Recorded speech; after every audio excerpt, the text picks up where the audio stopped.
Next, write down some remarks. Okay, so first point is the total probability of an experiment is always 1. ठीक है बेटा, तो याद रखो जब भी अगर एक एक्सपेरिमेंट के साथ कुछ इवेंट एसोसिएटेड है तो सभी इवेंट्स की टोटल प्रोबेबिलिटी कितनी होती है 1. ठीक है, और एक चीज़ ये भी आप पढ़ चुके हो कि जो प्रोबेबिलिटी हमेशा ज़ीरो से बड़ी होती है, ज़ीरो या ज़ीरो से बड़ी होती है, और मैक्सिमम कितनी होती है 1. So probability of any event lies between 0 to 1, ना तो 0 से छोटी ना 1 से बड़ी.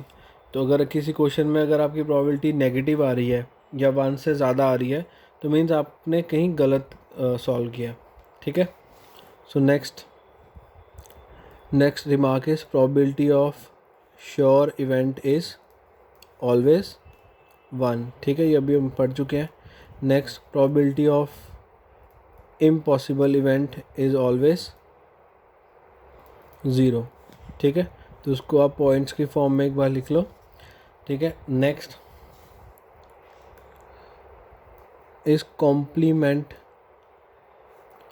Of an event E.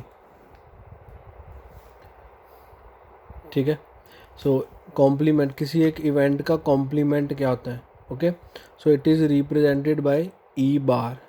ठीक है, तो ई के ऊपर एक बार लगा देंगे. इसका मतलब क्या है कि ये किसी इवेंट ई का कॉम्प्लीमेंट है. ठीक है, और इसको दूसरी तरह कैसे लिख सकते हैं, नॉट ई.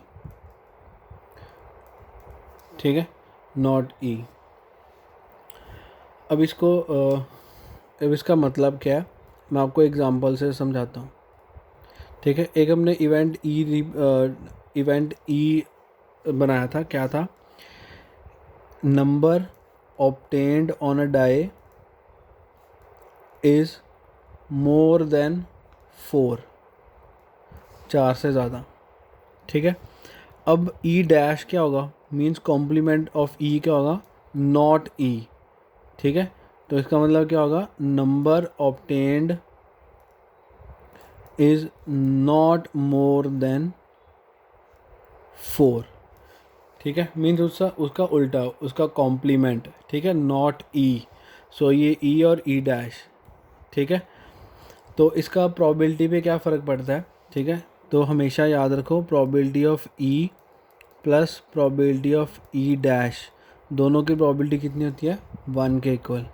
ठीक है, सो अगर मुझे प्रोबेबिलिटी ऑफ ई डैश निकालनी है तो उसका formula means probability of complement of event E is equal to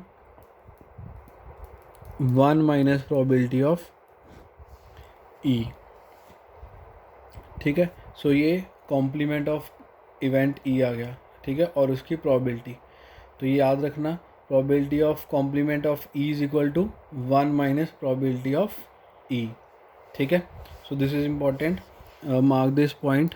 ठीक है, तो अगर आपसे कहीं से किसी भी इवेंट का कॉम्प्लीमेंट पूछा जाए तो 1 में से उसकी प्रोबेबिलिटी माइनस कर देंगे तो हमें उसके कॉम्प्लीमेंट की प्रोबेबिलिटी मिल जाएगी. ठीक है, सो in other words we can also say that E and E dash are called complementary events, are called complementary events. ठीक है, कॉम्प्लीमेंट्री इवेंट क्या होते हैं, जिनकी प्रोबेबिलिटी, दोनों की प्रोबेबिलिटी, दो इवेंट्स की प्रोबेबिलिटी 1 के बराबर होती है. ठीक है, अगर एक इवेंट ई है तो दूसरा नॉट ई होना चाहिए. ठीक है, क्लियर है ये.